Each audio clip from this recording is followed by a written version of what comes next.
We are Squawking Dead, a podcast pulverizing episodes of the Walking Dead universe. Sometimes we give you news, sometimes we make you laugh, but most times, like this time, we go deep. Today we have for you an excerpt from episode 131, our last episode, whereby we discuss, inadvertently, we kind of stumbled into it, what ought to be done with Dakota, our feelings regarding Dakota, what has been done with Dakota thus far, what maybe we think should happen to Dakota. Ultimately, the conversation goes to a place where we all are anyway, because nothing, even thus far, having watched episode 132, has really revealed where this might go. The reason for this conversation anyway is to really kind of meet you where I think you all are at. The reason why it wasn't left in the original conversation is because we were talking about the overall conversation regarding Handle with Care, episode 610. It just felt like it needed its own special place with which everybody could have a dialogue and conversation about. We all brought up some really, really great points, Sharon D, Rachel, and I think just to put them on the table for you guys to discuss, digest, and maybe explore a little bit. So that being said, I really do hope you enjoy this breakdown. It is a bit of a tough listen. It deals with a conversation that I think we all need to have. But I also think the most important thing to take away from this conversation is that maybe, for now, there is no real good place to land. You have feelings that need to go somewhere. You have ideas about where this should go. And I think it's important to keep in mind poetic license. As Rachel put it best, the showrunners know where this is going to go. And I think it's important to recognize that whatever they decide to do, I'm going to go beyond hope and guess that they are going to leave you in a spot where you're definitely not where you were before. So with that in mind, here's the conversation at hand. It's just messy. What are Dakota's consequences? Oh, well, I'm not saying that she has them now, not before. Does she have consequences now? I think so. I think if she does something wrong, she's booted, at the very least. She killed John. But What's June, her consequences? But June took the consequences for her. June did what she wanted. I'm sorry. June did what Dakota always wanted. So she got my bad. everything she wanted. Let me rephrase. I said the wrong person. I said Ginny took the brunt of the consequence for her. And she even admitted out loud. She said, "Punish me. Don't punish Dakota." And it is true. Like, everything that's led up to that moment made it so that Dakota could become a killer. I agree. Yes, Ginny is ultimately responsible for Dakota's actions and upbringing and how she is. I agree with that. However, Dakota actually pulled the trigger. Dakota needs some real consequences for this. I think having everybody hate you so far and having everybody suspect and watch every single move you make, probably for the rest of your life, maybe, it's a good start. Yeah, Sharon and I did talk about this. I wanted to hear your take on it. I don't have a take. You're talking about like the most extraordinary circumstance that even I wouldn't. I'm not saying shoot a kid in the face. I'm not saying that. I don't think anybody should. But that's my own opinion, right? You guys can have your own. I still fall in the camp of I wouldn't know what to do, and I'm not going to claim I know. All I know is that I don't get a good feeling about murdering a kid. I don't get a good feeling about it. I don't feel good about it either, but that's the best place I can land. Letting her live free among these people, yeah, sure. I'm sure she's getting shunned, right? People are looking at her. They're probably saying nasty things. I'm sure all of this stuff is happening. But is that really teaching her a lesson? Is she learning anything from this other than, I hate all these people. Now I want to kill all of you. It's just creating more hostility. The thing that she wanted most in life was a world with consequences. That's what she was really looking for. Because the world as it is right now, or what she believed previously, until her mom admitted that she was her mom, then it all came crashing down. I think that's what she desperately wanted, was some sort of consequences for her actions. Because literally, I think she wanted, first of all, she wanted freedom. But second of all, she didn't want to have to get away with Cameron's murder, too. There's like that simultaneous thing of like a serial killer wanting to be caught kind of thing. Yeah. Like, you know what I mean? Like consequences for action. But clearly, Virginia proved there are no consequences for her actions. Of course she got away scot-free. She was there at the funeral. You know, she was there at Cameron's funeral. She's like, holy shit, I can get away with anything. And nobody's going to catch me. And all I wanted was my freedom. Anyway, so my point being is that she's living in that world now, watching the consequences unfold, watching a Daniel lose his mind, watching people get accused left and right, just like she is. Well, ultimately, everybody's going to shit on her anyway, because everybody's looking at her going, fuck this kid. You know, literally, like not literally, but because they only have so many fucks to give on the show. Like literally, literal fucks. Again, I don't know, but I'm okay with the show showing me what they think is the right way. And hopefully, and again, this is the biggest gamble that I was saying. If they're going to go this route with the pseudo sort of Charlie route of things with Dakota, it better be good. This is a big gamble. This is a big gamble. I'm not saying that they will. I'm just saying, if you do it, make me okay with it. You got to make me okay with it. Charity's saying all sorts of things about how to kill Dakota that don't really jive with me. I can't. I still think Charlie should do it. I think Charlie should put her down. I think it would make it more palatable, but I at this point I just don't know how it happens. I mean, without it being like some sort of public spectacle, like a march to the pole and Charlie, you know, like a whole thing. I think doing it quietly would be the best way, out of the way from the group kind of thing. Oh, she didn't Otising her, essentially. If Charlie's the one that gets to kill Dakota, how does that all happen? They'd have to like get alone somehow, and then an argument sparks, and then Charlie just kills her? I don't think it's out of malice. The only way I can see it happening is Dakota reverting to that life without consequences. I can get away with murder if I put my mind to it and say, this world's broken. I have no reason to. Or if she joins the end of the beginning people and she dies in a nuke, let's say, or something like that. This is a personal thing. I can't have an opinion on it, because to have an opinion is to want it done, and I don't feel good about it. So I'll let the show handle it from here. And as long as they can get me to be okay with it, or not okay with it, but do it in a way that says it makes sense. Yeah, this is how it's supposed to happen. I'm okay with it. Or not. And if they don't do it, then they got to be really good about making me understand why that's okay to not do it. And that'll be the mark of how good the show is. Dakota might die before the end of the season. If she were going to die as a result of killing John, it would have happened already. I think if she was going to serve any sort of punishment whatsoever, we would have seen it already. So if she dies later on, it's going to be something dumb, like a walker bite, yeah. Or like Sharon saying, like a rattlesnake or a tornado or an alligator. Even if it's those things, I can't. It's because it's a personal ethos thing. I can't do it. Like all of the things that you're okay with talking about, this is where you draw the line. Yeah, I just have the reason why I got into this in the first place is that I wasn't originally like a fan, like, oh, I collect all the things and like, well, I read the comics. I'm not that guy. I don't collect anything. I like the show because what it tries to get me to think of. But part of that is taking something on in a personal way, examining my own ethics while I watch this thing. Okay, so let me say what Becky says first. How do you feel about Carol and Lizzie, David? And I say, I didn't feel good about it. I saw a girl who had mental illness who was who would be a potential threat to anybody around her. If you put her against another kid, that kid could die. I don't see that with Dakota necessarily. I saw a man that was getting in the way of the things she wanted, and she killed John. She didn't kill John just to kill John. She had a worldview about the world that would make it so that if anybody got in her way, she would kill them. That worldview is now shattered. Okay, so now I don't know how to feel. But when it comes to Lizzie, though, Lizzie was a person that if you put her next to another kid, she would play stabby in the brain thing, or she would make them a walker automatically, just for the sake of making them a walker. Okay, not comparable at all. One has a mental illness. That's Lizzie. Just making sure we're clear. The other has agency, had a purpose. She wanted her freedom, which is what everybody in this fucking show wanted. But everybody has an idea of how to get it. We didn't like Dakota's because John was in the way, and that fucking sucked. I cried. You saw me cry.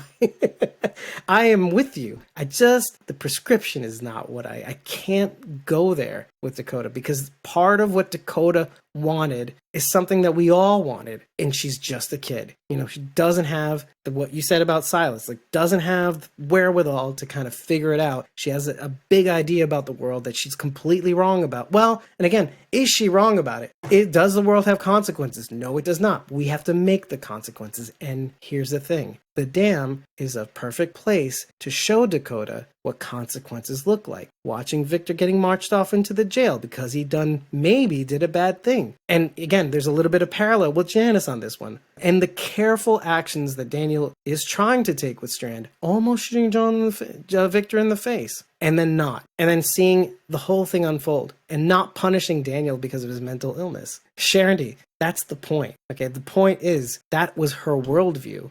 His death had to have had no meaning to her in order for her to continue on her path, trying to get her freedom. I'm not saying I agree with her. I'm saying that's how it was. An unstoppable force meets immovable object. It's gonna make a mess. And unfortunately, we suffered for it. I'm not gonna sit on this hill saying I disagree with you and your feelings. Your feelings are my feelings. It's just a prescription. That's all. That's the difference. I just can't go there because there's a kernel in Dakota that I identify with. I don't like what she did. And I do think something has to come to where we can be okay with wherever this is going to go, whether she dies, whether she lives. We have to be okay with that because it's a big thing that she does. And I think the thing is that the showrunners know that taking John off the table, taking John off the playing board is going to have a huge impact on us. So whatever they have planned next has got to be big enough so that whatever happens to Dakota, if anything happens at all, they've got to make it okay. And if they don't, that's on them, okay? It's not on us. Not because I have a different opinion than you. You can shit on the show all you want. Can't shit on me. I didn't do it. I just have feelings. The fact that it's making us feel all these things should be something you should appreciate. The fact that if they do it bad later on is a whole other story. Because we haven't gotten there yet. Yeah, and that's fine. You don't have to be okay with her, Sharon. I'm not okay with her. I just don't know what to do with her. That's the thing. I don't. I'm conflicted. See, Sharon says I do. It's like, yeah, you've illustrated many gruesome forms of death for her. It's like, which, I mean, I could go through. Let's scroll down the chat, right? Alligator, tornado. We can go on this rant about what to do with Dakota every single episode. But here's the thing. Ultimately, we can only go so far. We can only do the progress report. How do we feel about Dakota today? Do we still want her to die today? You know, like, we can do that, but we can't rehash all the reasons with which we agree and how it makes us feel. First of all, it's just too time consuming. In the end, it doesn't get us anywhere because, like, you could do a special on it and we'll end up being on completely different spots too, by the way. Rachel will be conflicted about it because she has a son and there is that kernel there, but she still wants to kill Dakota. Now I could be like I don't have kids, I don't want kids, and yet I still feel conflicted about it. Like, I don't want it to happen. I don't want it to happen. I don't want people to die. There's too much killing. This ground is soaked with blood. I'm knocking down things left and right now. But that's good. That's a good place to be. I think it's great that this show has split us so far in our corners, where, like, we have these disparate reactions. We all hate it. We all hate that John died, period, which is great. The thing that we have a problem with is what to do with Dakota. We have different feelings about how we should react to this, because if we kill Dakota, is John going to like that? Oh, okay, well, fuck Morgan. Okay, fine, don't fuck Morgan. I mean, I would like to, but don't. Everything means something. Was Ginny dying enough? Was it not enough? Is anything going to fill the rage or hurt in your heart? And that's kind of the point. That's what you have to examine. When does the killing stop? When is it enough? Is it enough? It never stops. Let's be honest. Until you make it stop. No, there will always be somebody out there trying to kill you. So unless you're willing to kill them, you die. That's true. It depends on the who. If it's a rando, of course. But if it's cyclical violence, somebody has to stop, unless everybody's dead. Well, yeah. I'm not saying go out and provoke a fight. Don't do that. But be prepared to kill if you have to. But that's the thing. When does it stop, right? Because you can make an excuse to keep attacking. Like, well, we got to preempt this shit. We can't stop now. And then what happens? And then Dakota's right. I guess I'm more of a defense player. Yeah, you. Yeah, me. I'm a defense player. But if you keep playing defense, you're going to die. What do they say? A good defense is a better offense. Isn't that how it goes? Exactly. Yeah, I always thought that was bullshit.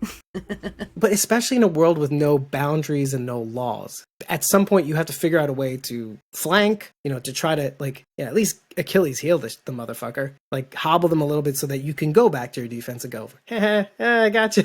Like, do you know what I mean? Like, you can't just keep playing defense, or else somebody's going to figure out a way to get behind your defenses. This is assuming some outside group has already attacked. But it's the cyclical violence is what it's specifically the back and forth. Like, oh, you attack me, I attack you. You attack me, I attack you. You're talking about specific somethings. Two specific factions going at each other. If I was the leader of my group and someone attacked us, it wouldn't be we wouldn't have a back and forth. They would try to attack, and then we would just go annihilate all of them, and then it would be over. until the next threat came. I mean, there's always going to be a threat, right? There's no getting away from that. There's a problem with all of this too, because what it takes to be the person that keeps attacking somebody else or to keep murdering somebody else, and then you have to deal with murdering a kid. What kind of person do you have to become to murder a kid? And then, having become that person, what does everybody else think of you? How do you trust each other? What makes you think that you can trust one another once you cross that line? Depends on the situation. Nobody bats an eye at soldiers. And then we all go back to Negan, right? Like, why was it so important to stop with Negan? To just say, hey, we're going to punish you. We're going to do this to you. Because if we keep going at each other like this, you may win. You may just win. But then what happens? We die. First of all, every time Rick's group came up, they kept getting beat down. And that would have kept happening had they not captured Negan. Because what would have happened if they tried to kill Negan? The Saviors would have run amok. They were defeated in that moment. But in order to get everybody on the same page saying, we are not each other's enemy, they had to capture Negan. Because, season 9 goes through this a little bit. But my whole point being, somebody has to be the one to say, hey, we're doing this. We keep going at this. We keep becoming more and more of a bigger monster in order to get one another. At the end of the day, what is it for? And to go as far as to kill a kid, well, what does it have to take? How far is Morgan willing to go? I don't think he's willing to go that far. No, and even Morgan's if it's not not. Morgan, could you see John killing a kid? Yes. John Dory killing a kid? You can see John. He couldn't even kill an adult without feeling it on his conscience. Honestly, in the right circumstances, I wouldn't be surprised. Morgan could. Anybody could. I would go as far as to say John unintentionally would kill a kid, but knowing he had the full fact, I think John would rather die than kill a kid. That's how far I'm willing to go. I think he would rather die than kill a kid. Because again, it goes back to our big conversation about John living... It would be John. To kill a kid? No. If anybody wouldn't be able to, I suppose it would be John. But honestly, I think anybody could. Anyone given the right situation would do what they had to do. Anybody could. Yeah. Everybody can. Mm-hmm. It's just how long it takes you before they kill you. Because how long does it take from thought to trigger? John could if he didn't think about it, but then he'd want to kill himself. Yeah. So where do you fucking end up? No. Sorry. No offense to any of you who say yes. Okay? I'm sorry I'm getting animated, but you're obviously not honoring his memory. If you're thinking that John isn't going to want to fucking, having June in front of him while he does it, shoot himself in the fucking head. Okay? He cannot live in this world without June, and yet, I think you're talking about two different times where he couldn't figure out the murder of Cameron without finding out the truth of what behind it. And then, in the past, trying to do a good thing, killing the man who, the person that robbed the place, would normally, nobody would, some people may feel PTSD, they might feel the effects, whatever, but most people be like, yeah, I was just doing my job. He got hurt, he died he bled out. But John hid himself away in a cabin, and he did it again. What if it was June, though? I don't know. The reason why I say that is because of Rose. So it's not easy, and it shouldn't be easy. That's my point. My point is it shouldn't be easy, and that's where we live. That's the struggle. And the show has to convince us, oh yeah, that makes sense. Oh yeah, Dakota had to die this way. Yeah. Life is already complicated. It's nice when my television shows make a little bit of sense, because life is already hard enough to handle. So this is my escape from that. Yeah. I think that's my point, though. Your feelings aren't wrong. Ever. Ever. Ever. They're never wrong. All I'm saying is, if you don't get what you want, ask yourself if the show is giving you at least some sort of payoff for the feelings that you have. If the answer is yes, that's a good show. And I think that's what we're watching right now, honestly. To be honest. It makes me animated and excited and conflicted and worried. And then at the same time, wait, what if they don't do the thing that they should do? Probably with Dakota, maybe not. I want a resolution too. I do. It's not as if I don't, but I want it to make sense. Let's wait. Let's see what happens. We'll judge the show accordingly. Let's not judge the characters. Let's not judge the act. Let's just lay it on Ian and Andrew's feet. Yeah. We also have to remember that they know how this ends. We don't yet. Yes, that's the whole point, people. They mapped this out from start to finish. Yeah. They're not making this shit up along the way. They know what's coming. Yeah. We just have to be patient and wait. We just have to see if what they've managed to build up and prop up throughout this entire season, which has been incredible in spite of the shit that happened, the thing that we didn't want to have happen. I cannot say for 1 second that it's not been great. We're suffering here, but it's a good hurt. It's not the hurt we want. It's the hurt we deserve. the dark series, the dark season. And I don't mean this to be confrontational, okay? Yes, we live on it. We live to confront these issues. This is the show, people. We have to say it all. We have to go through everything. We have to do I'm sorry. That's what we do. But it's so that you can feel okay with whatever happens. That's all. That's why I do it. We go through everything so you can make sense out of everything, and hopefully you land somewhere where it's like, damn, this fucking show, fucking great. And now we have an even deeper appreciation for what happens, what ends up, the hurt that will happen, as Charity says.